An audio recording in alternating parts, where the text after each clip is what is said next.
通缩有什么不好？大家难道不喜欢物价更便宜吗？据说这是一位决策者在高层会议上抛出的反问。如果是个好奇的学生问这话，或许还能一笑置之，可出自掌舵者之口，未免让人脊背发凉。物价便宜，真就等于皆大欢喜吗？答案远非如此简单。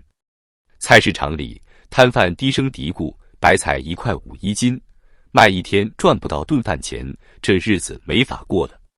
2025年3月，国家统计局的数据像一剂冷水 ，CPI 同比下降 0.1%，PPI 下降 2.5%，通缩的阴云非但未散，反而更浓。这句反问背后是无数人被低价压得喘不过气的现实。今天我们从一个菜贩和一家工厂的故事说起，带大家看看通缩这张无形的网如何困住了无数人的生计和希望。老王今年50多岁，在山东青岛的一个菜市场摆摊20年，算是市场里的老面孔。3月初，他低头算账，眉头皱得像核桃。摊子上的蔬菜品种不少，价格却比去年低了一大截，白菜1块5，土豆1块8，连鸡蛋都跌到每斤4块5。有人问，东西这么便宜，生意该不错吧？老王苦笑，便宜有啥用？人都不买。年轻人省着花，中年人还房贷，谁舍得多买1斤菜？老王的摊子是中国消费疲软的一个缩影。国家统计局4月10日公布的数据显示，2025年3月，全国居民消费价格指数同比下降 0.1%， 环比下降 0.4%。食品价格跌得尤其狠，同比下降 1.4%， 蔬菜、猪肉、禽蛋等日常必需品都在降价。表面上看，买菜省了钱，可对老王这样的摊贩来说，日子却越来越难。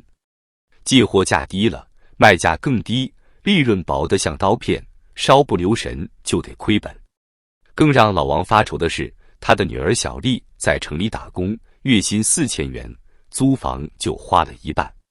春节回家时，小丽抱怨公司订单少了，工资半年没涨，听说还可能裁员。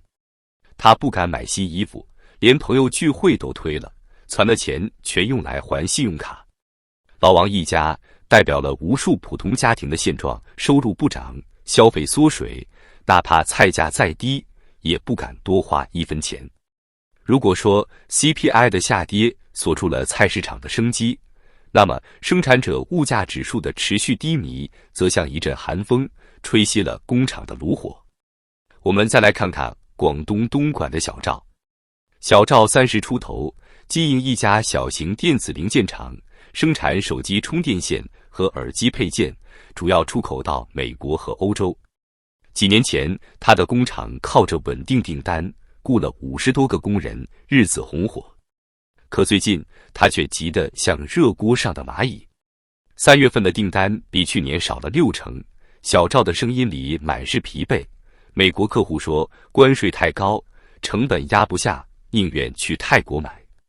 账本上，铜线、塑料等原材料价格跌了 15%， 可卖出去的线材价格跌了 20%， 完全没利润。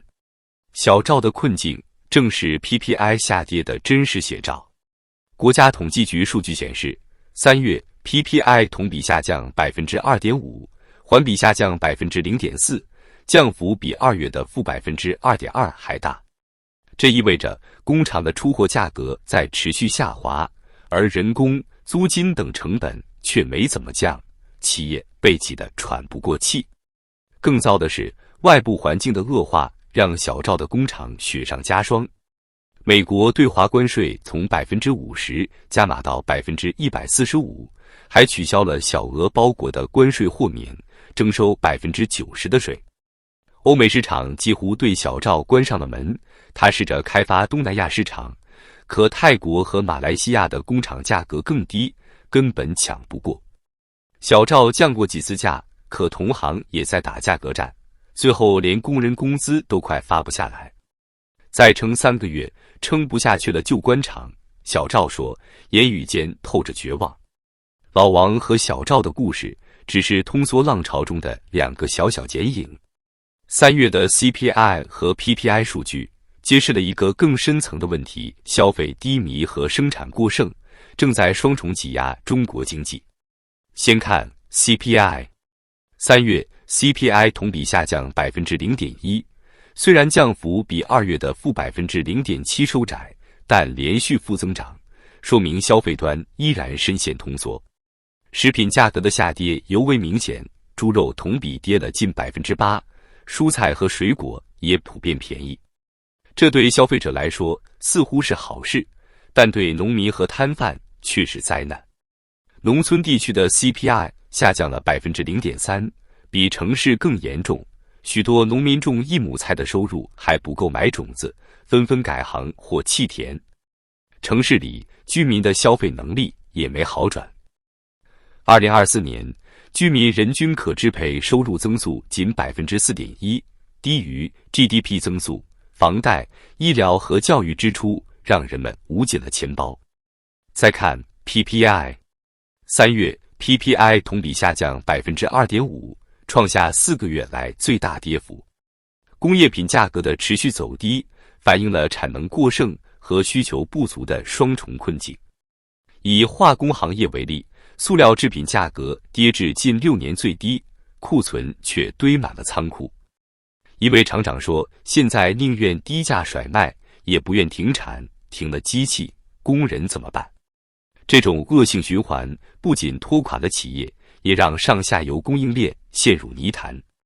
过去我们总觉得物价下跌只是短期波动，只要刺激一下消费，问题就能解决。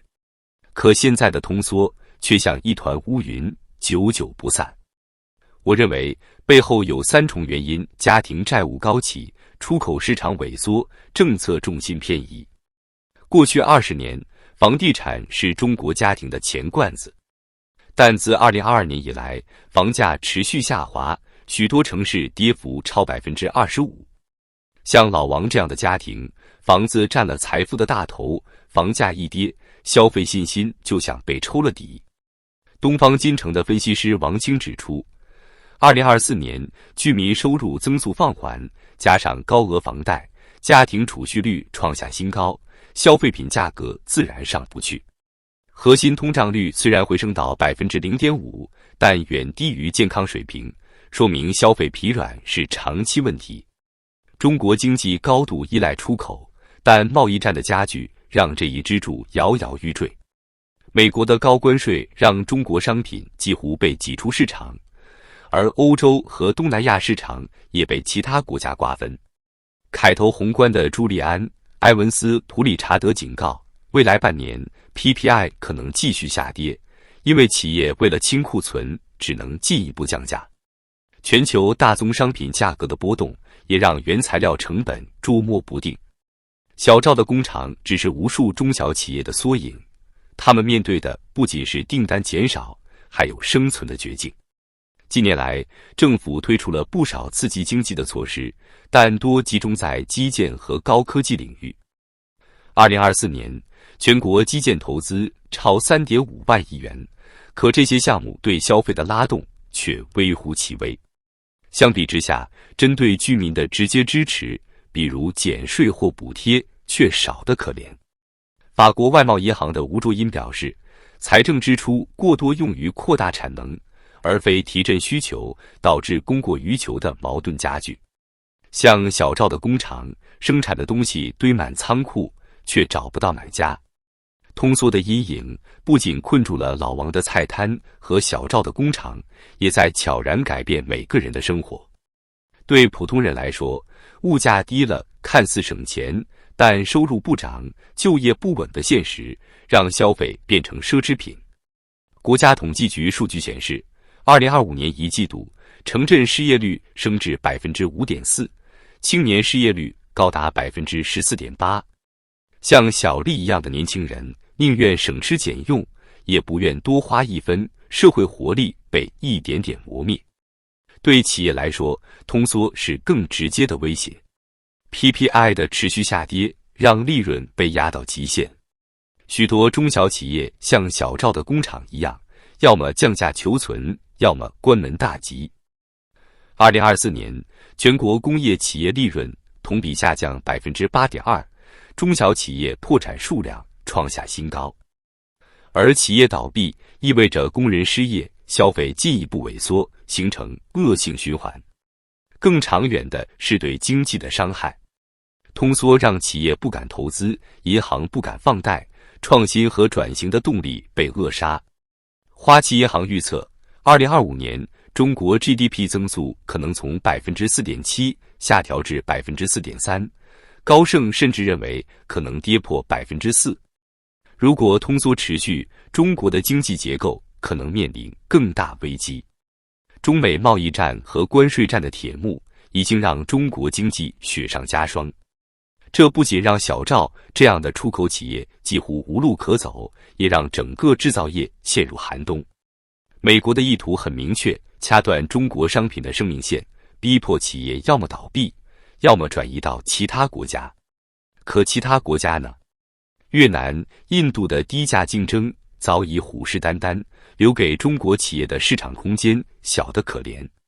凯投宏观的朱利安·埃文斯·普理查德警告，未来1年 PPI 可能跌到负 4%， 因为过剩的库存只能靠更低的价格清空。这不是竞争，而是自相残杀。